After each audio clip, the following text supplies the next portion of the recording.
In the next week, we will be done with the first quarter of 2024. And unless you've been living under a rock, the one topic or acronym that has taken the world by storm over the past year or so, and especially 2024 with some of the technology releases that have come out, is the term and acronym AI. Now right off the bat, I will put a disclaimer out there that I am in no way, shape, or form a subject matter expert in the field of artificial intelligence or AI. I've lightly used it with some of the tools that are at our disposal nowadays, but I am in no way an expert in knowing all the coding and background stuff that goes into making AI what it is. But I do have an interesting video that I wanted to record today because I really haven't seen anybody else on YouTube do it so far.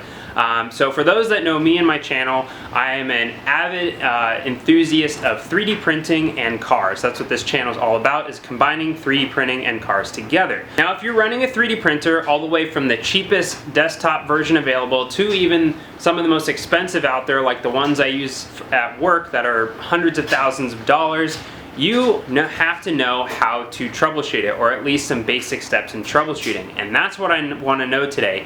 Is artificial intelligence, or AI, or GPT, which is what I'm going to use today, smart enough to know how to troubleshoot and fix my 3D printer when it's not working right? Now a quick little bit of background information on what led me to want to make this video. Behind me, I am in the process of building my second 3D printing enclosure. The first one with the lights on right now I built a few years ago for my 2 printers I had at the time, but since then I've acquired 2 more printers, so I want to build a bigger enclosure that can house all 4. Part of the build plan for this new enclosure is to use some 3D printed parts to construct the various pieces of the enclosure. Now at the same time, I've also wanted to experiment with a new material and start printing with a new material called ASA, which I covered in another video on my channel. And since switching to that new material and printing some of these parts, which I'll show you in more detail in a second here, for this enclosure, I've run into some problems with not really the printer, but the material and the parts as they're printing. I'll go over the details of what went wrong. I personally know, based on my years of experience with 3D printing, what the issue was, and since then I've solved that issue to some degree. But like I said earlier, I want to know if GPT, or artificial intelligence, is smart enough to also come up with that same answer. It's a very simple concept, but I haven't seen anybody else explore the idea of using artificial intelligence. Now that it's kind of readily at our disposal, it's on every search engine, and basically anywhere you look, you see the term AI now, so it's crazy. So I just want to see if you can use that tool to help you better understand your 3D printer and help you fix problems when you run into them. Now over the past 10 years since I got started with 3D printing, the technology has really picked up steam in the terms of affordability and just widespread adoption across all different kinds of industries. I work in the aerospace industry, and it's definitely picked up steam over the past 10 years in that, but especially with the desktop 3D printing world it has. But I think one of the areas that still definitely limits it is the fact that most of the printers, now there are a few out there now that definitely help this, but most of the printers out there are not trouble-free right out of the box. They require some tinkering, some tuning to get them to print parts nicely.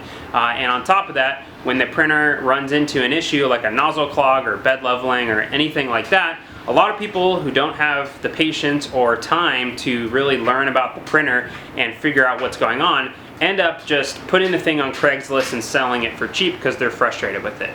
Now, with GPT and artificial intelligence at our disposal, I'm wondering, could this tool allow people that know little to nothing about 3D printing really help them break that barrier of understanding what's going wrong with their printer? So that's the backstory of what led me to make this video. Let's go ahead and jump over to where I'm building my 3D printing enclosure so I can show you guys the parts that I was printing, kind of what went wrong, what I came up with as the solution, which I've kind of fixed since then, and then we'll hop on my computer and see if GPT can come up with those same answers. Or maybe I'll learn something in the process too that I didn't think of already. So this is the framework for my new 3D printing enclosure. It's basically like a wireframe shelf that I got off of a restaurant supply website. It's a unique shelf because it's not just the standard 2-foot depth. This is 30 inches in depth to allow for my two CR10s to have enough room for the bed slinging action back and forth. So I got the two CR10s, or what will be the two CR10s. I have one in there because I'm printing ASA and you need an enclosure. But I got two CR10s going up here, and then my two Ender 3 V2s down here. So like I said, I'm going to be printing a lot of the parts that you use to help construct this enclosure. And the first parts that I've been trying to print are sitting right here, and those are the ones that I ran into some issues with at first. So to enclose this shelf, to make it an enclosure, I'm going to be using some aluminum L-channel as my brackets for mounting some plywood around to create the enclosure walls.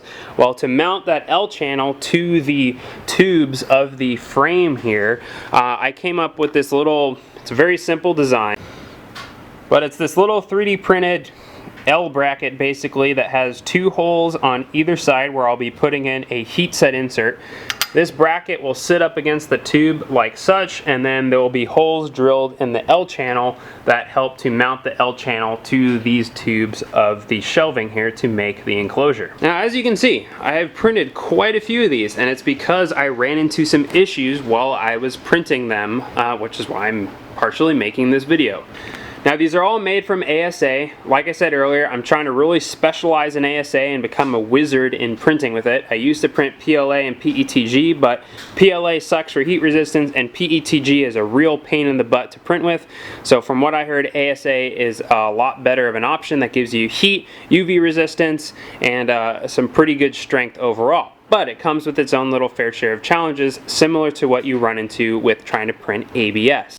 So the reason why I'm investing all this time into building another enclosure is because if I'm really going to print primarily with ASA, you do need your printers in an enclosed environment. You can't afford any type of drafts or cold air coming in over your printer because it's going to greatly affect A, how ASA sticks to your build plate, and B, how the layers adhere together. You'll see a lot of cracking, layer delamination, and things of that sort, which is kind of the issue that I saw this time, but it was slightly from a different reason.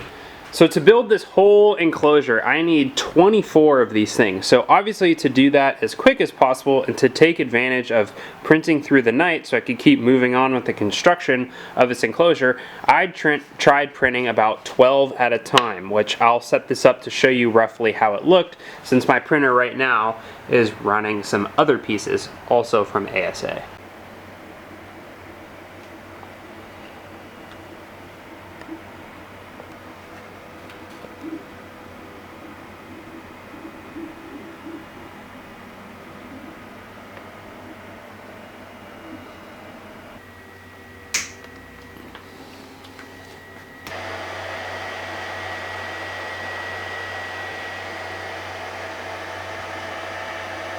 When I was printing 12 of these at a time, I let Cura, my slicer software, automatically position and place these centered on the build plate for all 12.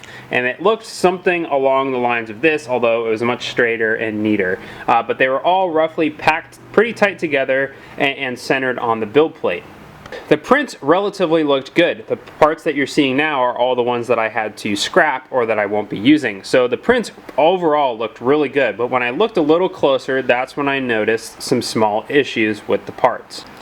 Now, it's hard to get my camera to focus on it, but if you can see very closely here, right around the tops of these holes, you can actually even see some light through the other side of the hole, right about here where my middle finger is. But there is a little bit of cracking, or what really is layer delamination. So the material was not adhering enough to itself to prevent, when it cooled down, from happening. Now, layer delamination or cracking or splitting or however you want to call it, oh, there you can see it pretty well. So there's a little faint line there where you can see some light through it, where the layers were just not hot enough to stick together. So there's a few different reasons why this can happen. The first reason why you might see layer delamination or cracking or poor layer-to-layer adhesion is because you're not printing in an enclosure. I was printing these parts on this CR10 V2, which is in my old 3D printing enclosure, so that was not the issue. There's no drafts or cold air passing over the printer, causing rapid cooling of the parts and not allowing the layers to stick together. So that's not what I thought the issue was. The second thing that could cause this is it could be the reason why, or part of the reason why this was happening also, was you're not printing hot enough. My CR10 V2 has a stock hot end, and ASA you definitely want to print in the range of 240 to 260 C depending on your printer, the parts you're printing, and your overall setup. I'm printing this at 240 because I don't want to go any higher than that and start degrading the PTFE lining of my non-all metal hot end. So printing at 240 Celsius is definitely on the low end of the printing temperature range for ASA. And because you're printing at the low end of the temperature range for the material is just that much closer to not being able to adhere to the previous layers that have already been printed. The fourth reason why you could be experiencing any type of layer cracking or poor layer adhesion is simply your part design or geometry, which I think is definitely part of the reason why this part does that, but not the entire reason. So on these parts, I always saw the layer delamination always occur right around where these holes are. And so essentially there's not a lot of material, only about 1/10 of an inch of wall thickness there between the edge of the hole and the other side of the part. So you don't have a lot of material creating that adhesion force to keep the layers stuck together.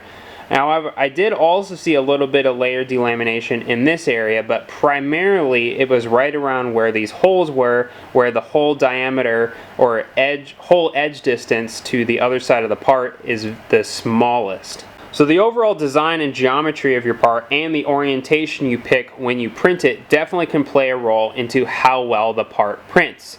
For this part, the hole edge distance was definitely pretty thin.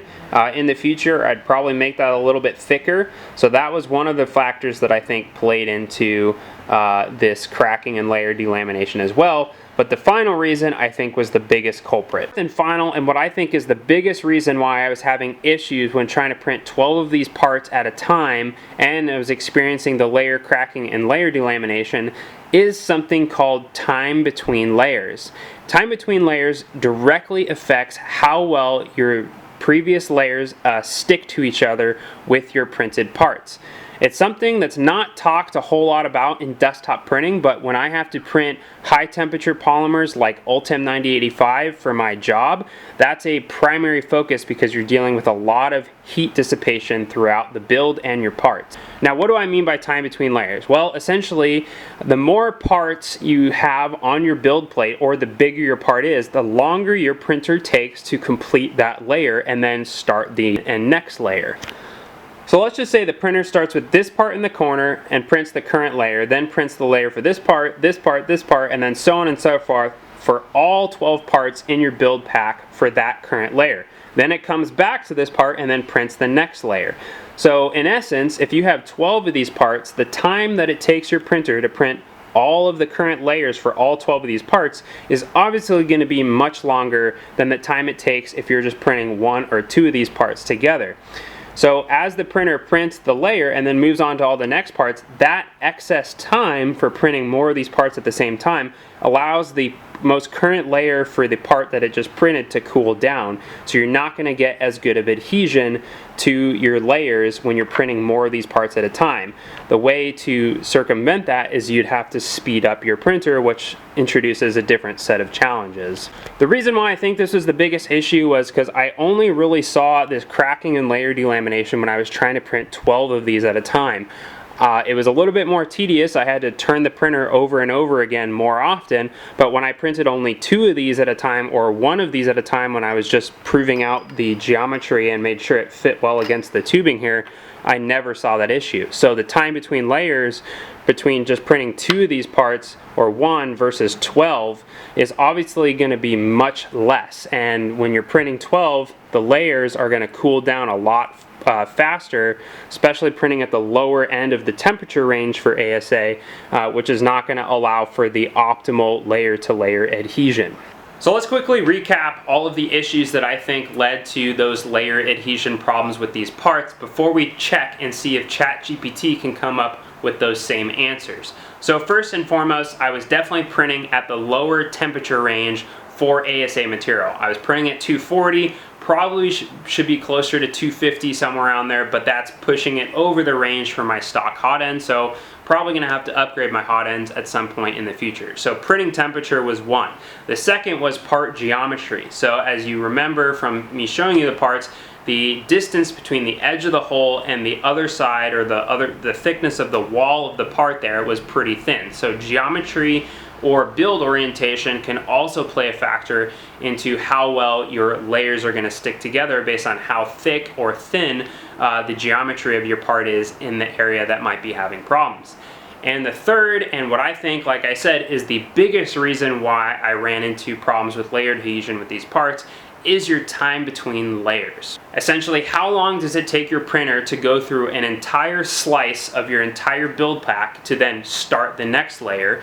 And that's more cooling time for the previous, most recent printed layer to cool down before the next layer comes, so you're not going to get as good of adhesion versus just printing one part by itself, where it prints the layer and then immediately goes to the next layer, or even just two parts. Because like I said, I didn't see that cracking and layer delamination when I printed only one or two of those at a time, and that's ultimately what I had to do to get to the 24 count for building this enclosure, was only printing two at a time. That's the troubleshooting that I came up with. Now, I have 8+ years of experience with 3D printing and troubleshooting printers and knowing what to look out for different types of printers, different materials, printing different kinds of parts and different geometries.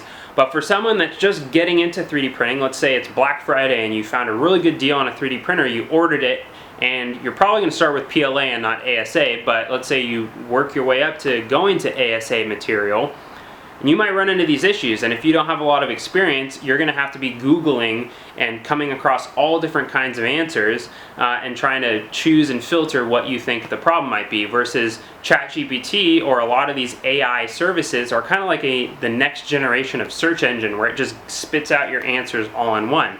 Now, caveat is that you should obviously take these answers for what they are, knowing that it's an AI service. So if you're consulting it for medical advice, it's probably not the greatest idea. You should consult your professional medical doctor, but because this is just for some troubleshooting tips for a desktop 3D printer, I think we're okay to consult ChatGPT to see if it can come up with the same answers. Okay, so I got ChatGPT loaded up, or OpenAI. This is just the service that I frequently use. Now, this is granted the 3.5, so I don't pay into the most active and updated and connected to the internet service, but I think there's enough data built into this version of ChatGPT that should give us the answers. I've already used this ChatGPT for looking up 3D printer ASA settings when I was initially starting with ASA, so I think there's enough data in this to definitely see if AI is smart enough to help us troubleshoot this printer. So I'm going to go ahead and type in the chat window here the summary of all the problems that I was facing with those parts, and then I'll come back with you guys and kind of quickly summarize what I had typed in before we see what ChatGPT can come up with.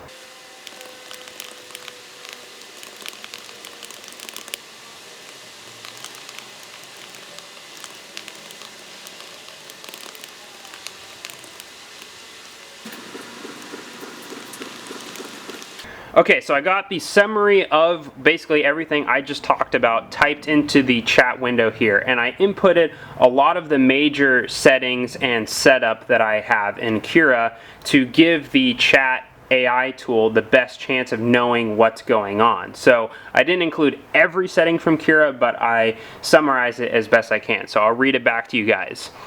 So I said, hello, I am running a desktop 3D printer, a Creality CR10 V2 with a stock hot end.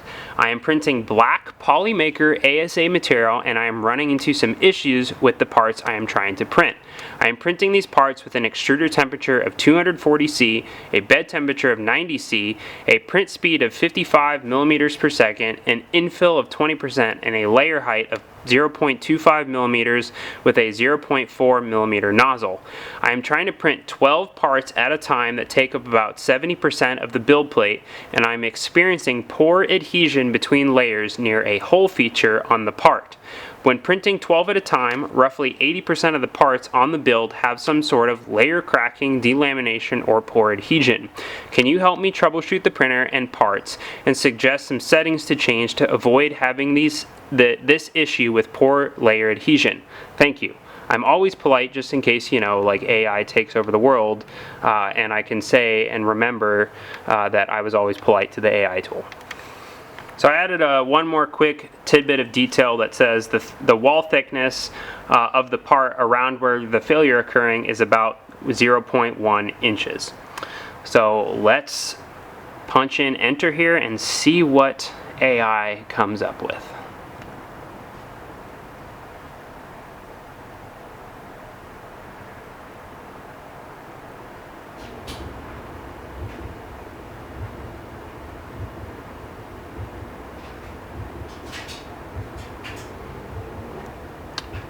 So in reference, that was about 10-15 seconds. So let's go through this and see what's going on here and what it suggests. Okay, so here's the answer from ChatGPT. It sounds like you're encountering issues with layer adhesion and possibly cooling related problems, especially when printing multiple parts simultaneously. Here are some troubleshooting steps and adjustments you can try. 1. Reduce print speed. Decrease the print speed to allow more time for each layer to properly bond. Try reducing it to 40 to 45 millimeters per second. So, well, that's kind of interesting. That's like the exact opposite of what I had just said. So it's telling us to increase the time between layers, where I said we should decrease it to avoid the material from cooling down too much. So let's see what else it says. So the second reason, increase extruder temperature. ASA generally requires higher temperatures for proper extrusion. Increase the extruder temperature to around 250 to 255 Celsius. This can help improve layer adhesion. Check bed leveling. Ensure that your printer's bed is properly leveled. Poor bed leveling can lead to uneven first layers, which can affect adhesion.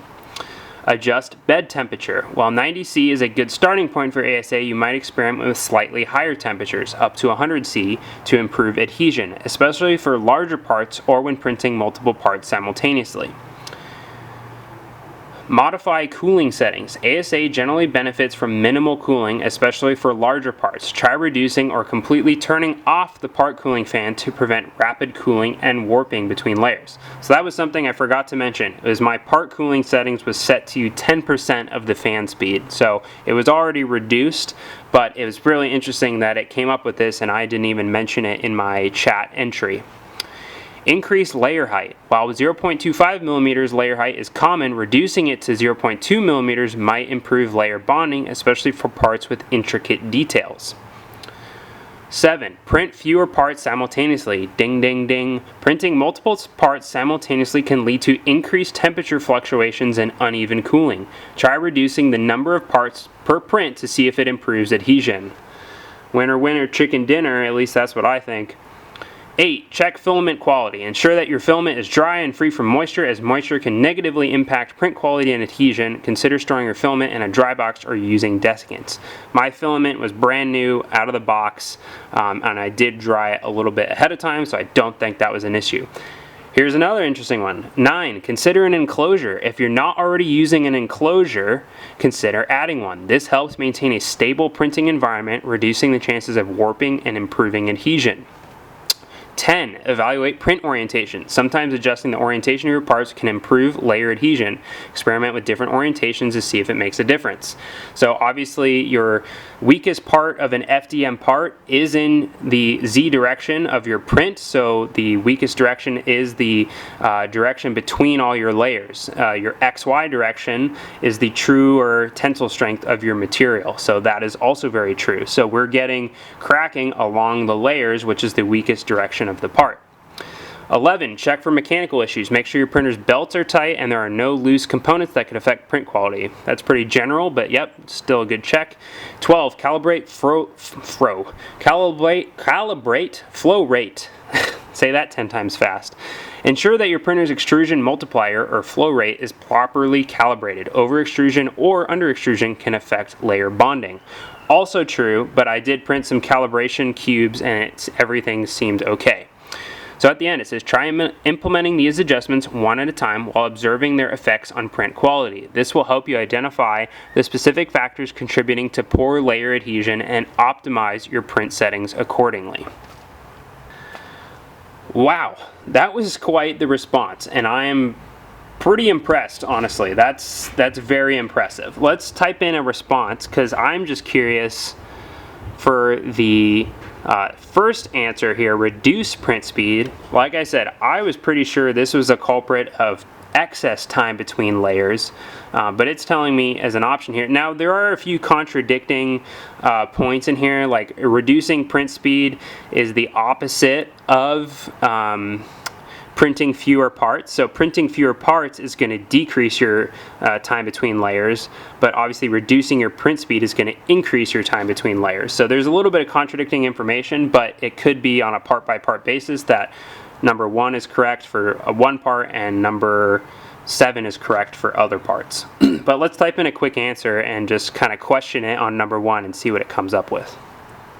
Okay, so here's my response. So I said all good points. However, for point 1, wouldn't decreasing print speed increase the time between layers, allowing the previous layer to cool more and not adhere as well to the next layer? Let's see what it says.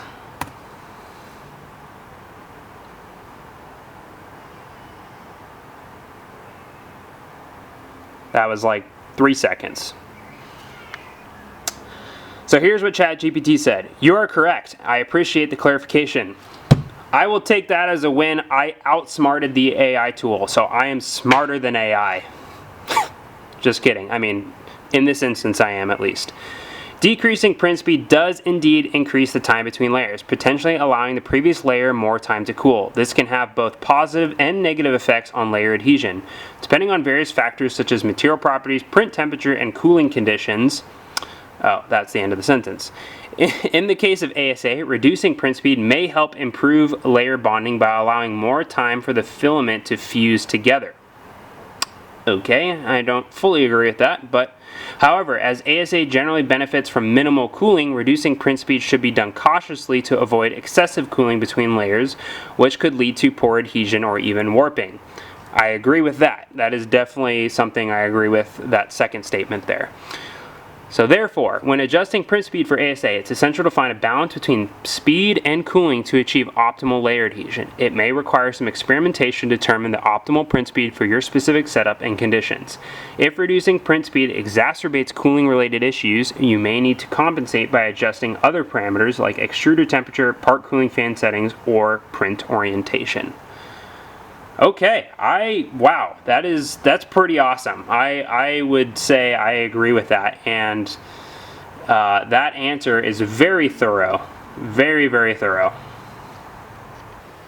So I know that was a lot of information and a lot of talking, but wow, all I can say is I am thoroughly impressed. I mean, I'm not entirely surprised. I've used the ChatGPT and other AI tools for other things, for work and just general information gathering, and it's pretty impressive how quickly and accurately, as long as you double check with legitimate sources, because you don't know where it's pulling some of this information from, it's pretty impressive how accurate and quick it can summarize and compact a lot of data for you. And if you have specific questions that Google might not be able to answer directly because it's just a search engine, that AI tool can basically help walk you through it.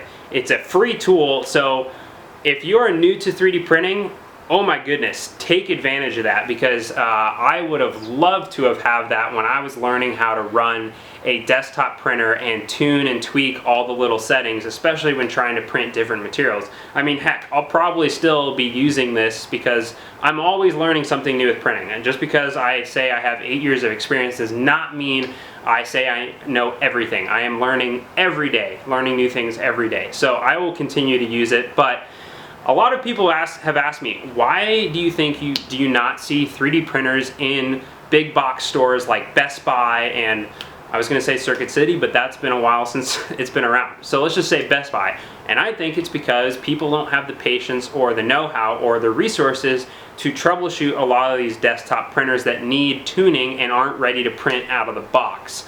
But I will say, it's on my radar. I'm trying to get one and save up for one. The Bamboo Labs printers are about as close as you can get to tuning-free, tinker-free, out-of-the-box printing, ready to go. But if you only have the budget for like an Ender 3, because that's the 10th of a cost of a Bamboo Labs printer, or 5th, 6th of a cost, depending on which ones you're talking about, it's going to definitely require some tuning and tinkering. So take advantage of ChatGPT or other AI tools. I mean, Microsoft is coming out with their own AI tool.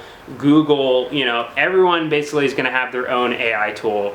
That's like how the future is moving. It's pretty crazy. So as you guys saw, the response from ChatGPT, based on the information that I put in, which was only a very summarized version of everything that was going on. I mean, it even suggested settings like your print cooling fan settings that I didn't even input, that it said, oh yeah, by the way, you should also look into this. Even though I had already reduced that, I just forgot to mention that when I was inputting my information into the chat window. So would I say, is ChatGPT or AI smart enough to troubleshoot my printer and fix it? Well, fixing it is up to me, but troubleshoot it at least, 100% yes. So again, if you're new to 3D printing, new to hobbyist 3D printing, and you're trying to figure this out, take advantage of this tool. It's a free tool, or you can pay into the version that actively uses the internet and is updated frequently. But oh my goodness, I am impressed. That's all I can say. So that's really cool. So that's a cool question answered, and I think it's going to be something that I incorporate more into the channel as I do more 3D printing content, as I run into new challenges or things that I'm still trying to learn and figure out. So I might loop that in, but take advantage of it, everyone. I mean, that's pretty awesome. So that's a cool answer to the question that I had as I was running into this issue. I mean, it pretty much nailed it on the head in a roundabout, or not in a roundabout way, pretty directly, and I even questioned it on one of its answers, and it corrected me and said, well, I am correct on that area. So that was cool to hear that AI thought I was correct and I corrected it. But not an ego boost or anything. But yeah, so it nailed it pretty much on the head for all the reasons that I think was causing those printing issues with those parts. So let me know what you guys think. Leave a comment down below, and tell me if you've used ChatGPT or other AI tools to help troubleshoot your printers or just other things. Like it's such a new field, and it's rapidly developing and changing to be used for all different kinds of industries. It's a little scary, to be honest. So anyways, that's going to do it for this video. It's an exciting one. I was really happy to see that answer and those results. So again, if you guys haven't already, subscribe to the channel for more car content on my Corvette project and 3D printing content to come. And other than that, guys, I will see you in the next one.